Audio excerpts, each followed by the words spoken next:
Alô, galerinha, tudo bem com vocês? Hoje a gente vai estar trazendo um vídeo para vocês muito bom que vai falar um pouquinho sobre o século XVII e o século XVIII na Inglaterra, tá bom?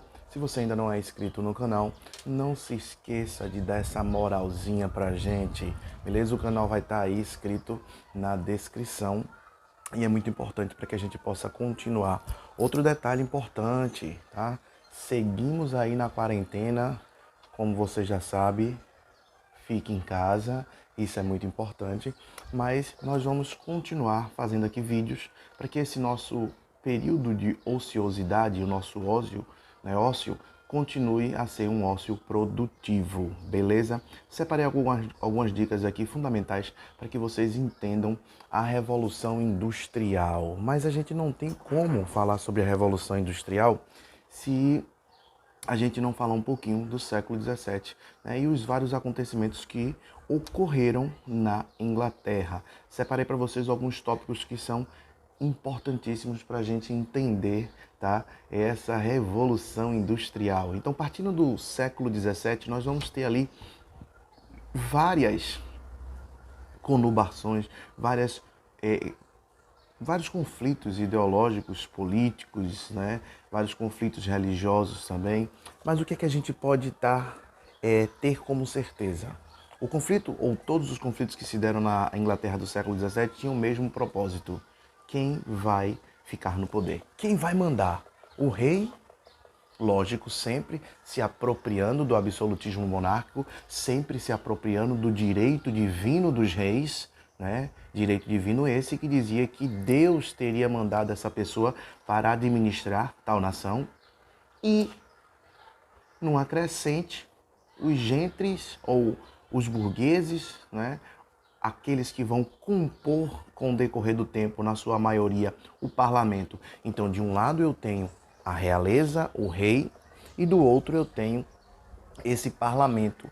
Eles vão sempre estar em conflitos. Nós vamos ter nesse século XVII aí duas dinastias, ou seja, famílias que vão se destacar. No primeiro momento eu tenho uma dinastia Tudor, tá? Gente, quando falar na dinastia Tudor, de quem é que eu lembro? Henrique VIII, Elizabeth I, certo? Depois da dinastia Tudor, eu tenho a dinastia dos Stuart, que também teve um papel importante. Levou Jaime I, Jaime II, Carlos I também, certo? E isso fez com que esse conflito entre a monarquia e parlamento se evidenciasse várias décadas, vários anos.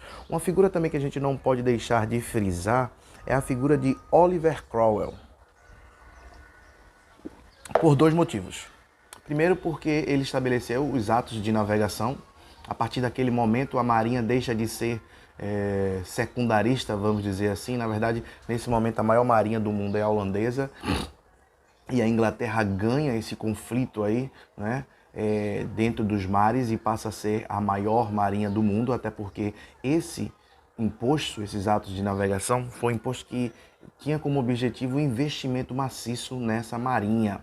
Além do mais, um destaque aí também para Oliver Cromwell, depois de uma guerra civil entre os cavaleiros, que representavam o rei, e os cabeças redondas, né? Eles tinham uns cortezinhos que deixavam... Tá ligado aquele negócio que a gente falava assim, no tempo dos nossos pais? Eu lembrava muito, meu pai falava, esse aqui é seu e o resto é meu. E o barbeiro passava a máquina, né, de cortar cabelo aqui, então eles tinham as cunhas na cabeça, daí eles ficaram conhecidos como cabeças redondas. Bem, resumindo, Oliver Cromwell sobe ao poder, e aí ele vai implantar uma das poucas vezes, talvez a única, galera, tá, que nós vamos ter uma república na Inglaterra.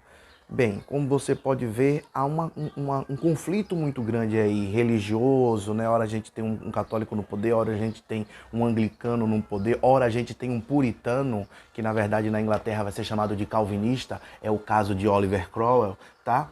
Então, todos esses conflitos geraram ou tiveram um propósito maior. O parlamento não aguentou mais todas essas possibilidades de fechamento do parlamento, né, de imposições, de novos impostos que eram cobrados, arbitrariedades por parte do monarca, do rei. E aí eles propuseram a um rei holandês, né, Guilherme de Orange, para que ele pudesse assumir o poder e, logicamente, ter os seus poderes limitados a partir da Declaração de Direitos que foi assinada em 1689. Espera aí, Júnior, quer dizer que toda essa confusão deu em quê? Fez com que a Inglaterra tivesse um rei com seus poderes limitados. Em outras palavras, tudo isso fez com que, na verdade, nós tivéssemos aí um amadurecimento político da Inglaterra, nós tivéssemos a ascensão dos gentes, porque eles vão ser muito importantes na Revolução Industrial, e nós também tivemos a limitação dos poderes do rei. Ou a Inglaterra deixa de ter uma monarquia absolutista e passa, assim, a ter uma monarquia parlamentar. E aí vem a pergunta: por que será que isso tudo foi tão importante para a Revolução Industrial? Você, por que foi tão importante? Lembrando que a Revolução Industrial se iniciou na Inglaterra a partir do século XVIII. A primeira pergunta que nós devemos nos fazer: quais foram os fatores que fizeram com que a Inglaterra fosse pioneira na Revolução Industrial? Quais foram esses fatores? Eu poderia citar aqui inúmeros, mas eu peguei os mais importantes. Eu tenho uma acumulação de capital muito grande na Inglaterra, principalmente por causa dos yeomen e dos gentes, né? Que, como eu falei, eram duas classes que estavam ascendendo muito. Uma agricultura comercial e pequenos e médios proprietários de terra ascenderam por quê? Principalmente por causa dos cercamentos. Já falei isso em outra aula.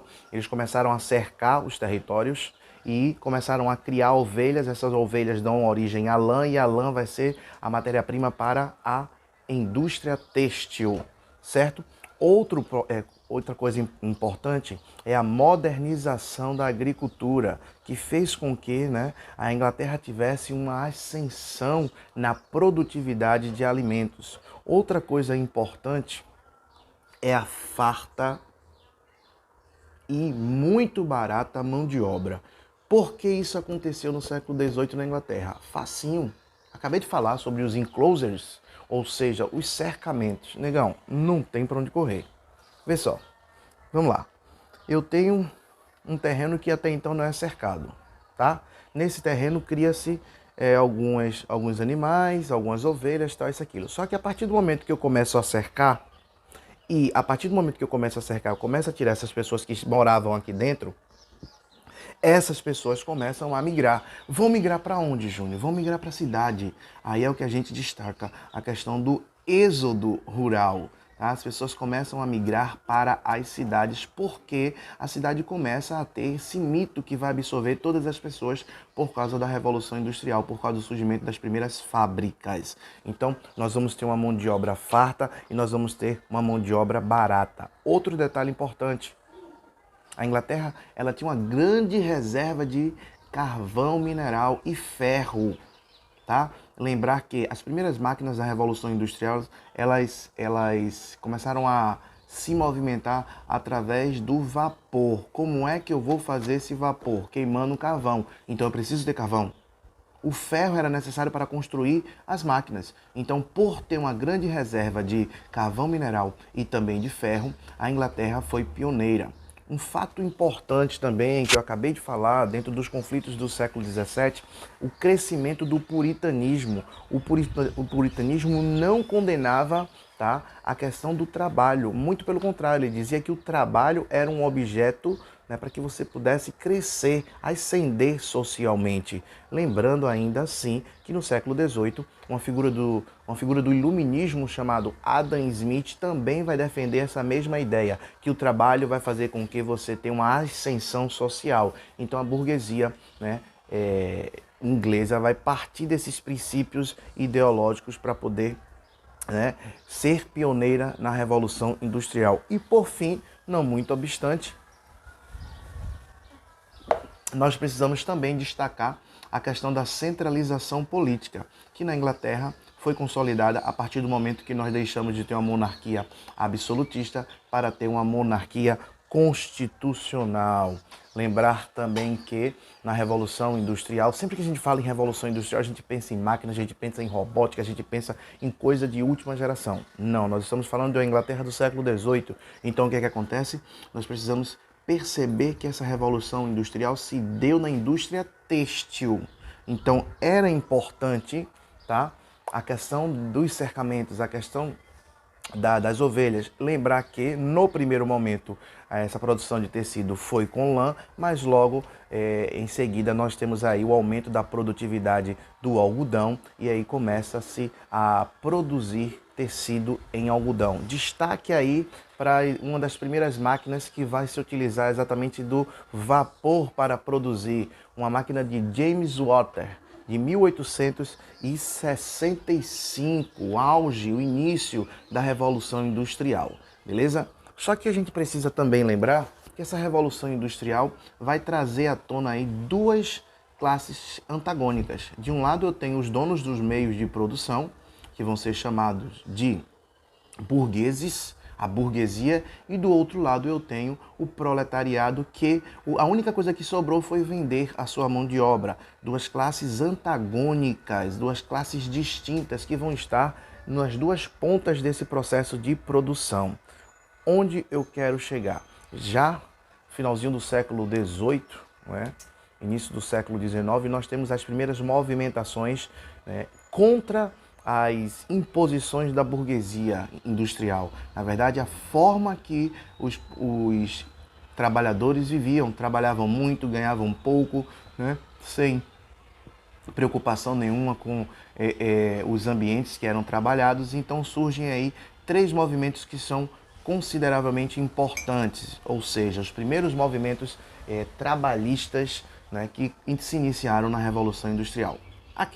Um dos mais antigos e o pioneiro, que foi o ludismo, onde os trabalhadores começaram a dizer que os maiores culpados ou as maiores culpadas por toda essa situação da Inglaterra eram as máquinas. Então vamos resolver, vamos quebrar as máquinas. E aí surge um movimento chamado de ludismo, encabeçado por um cara chamado Ned Ludd, daí o nome ser ludismo, tá? Só que eles foram se organizando, o parlamento começou também a fazer punições para essas pessoas que quebravam máquinas, né? Várias pessoas foram presas, várias pessoas foram enforcadas, coisas desse tipo, e eles começaram a se organizar de uma maneira mais diplomática, mandando cartas para o parlamento. Daí nós temos um movimento que vai ser chamado e conhecido historicamente como cartismo.